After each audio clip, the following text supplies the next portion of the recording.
Everything's growing. Certainly Listowel is growing. Even in the 20 odd years I've been here, Listowel has increased significantly. There's a lot more houses and people than there used to be. Farming is different. There's a lot more bigger operations than the small family farms now. A lot of people are moving out of the cities to come into the rural areas because they want the country living and the smaller town living. As a rural small town doctor, I do a little bit of everything. So I see patients in the clinic, I do emerge shifts, I see my own patients in the hospital, I help babies come into this world, I assist in the OR, I go to the nursing homes, and I do home visits. So, what happened, Hudson? I fell off the monkey bars. Oh, when did you do that? Sunday. Sunday?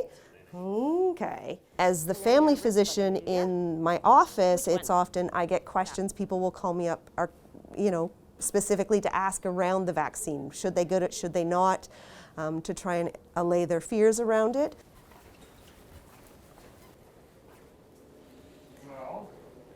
Good news. No break. Definitely, yes. Rural areas tend to be more conservative. Some of my older farmers, they'll say, hey doc, what do you think of this vaccine? And I tell them the science, I recommend you get it.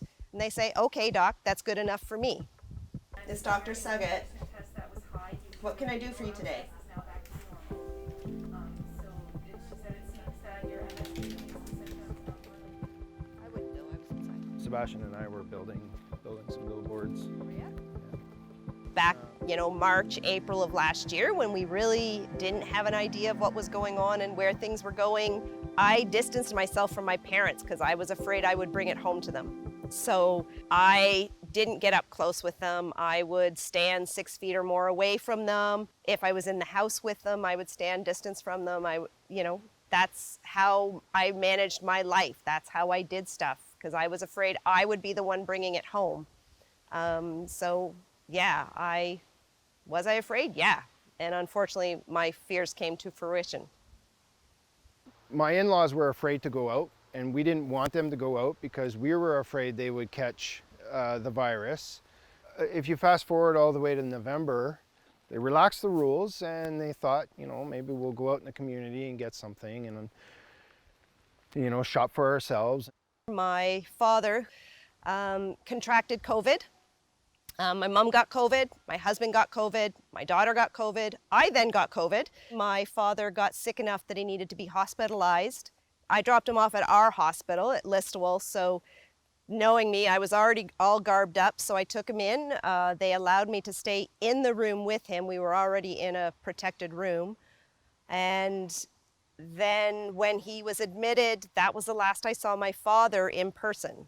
The next time I saw him, was via video saying goodbye.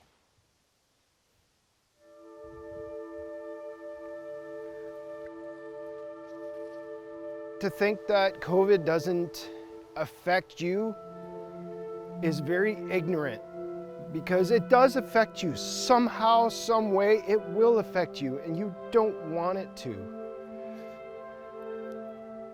It is playing Russian roulette with life and other people's lives. I was in the middle of trying to organize and stay strong for my mom, and so I didn't have time to be sick. So I just powered on through and did stuff, but my symptoms weren't that bad. They weren't terrible. I didn't have a high fever or anything, and I wasn't terribly fatigued. My husband was much sicker, and he actually, at one point in time, the next morning, told me that his oxygen levels were actually fairly low overnight, but he didn't want to wake me and he didn't want to go to the hospital because he was afraid he wouldn't come back either. There was a period where I just figured I'd call my family up north and just let them know that I don't know if I'm going to make it.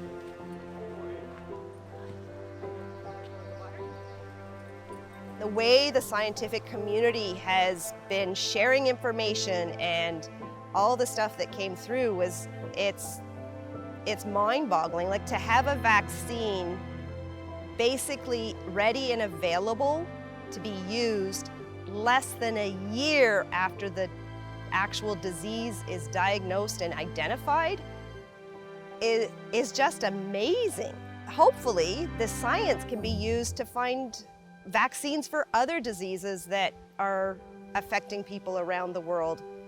Hopefully, it prevents more people having to experience what I did.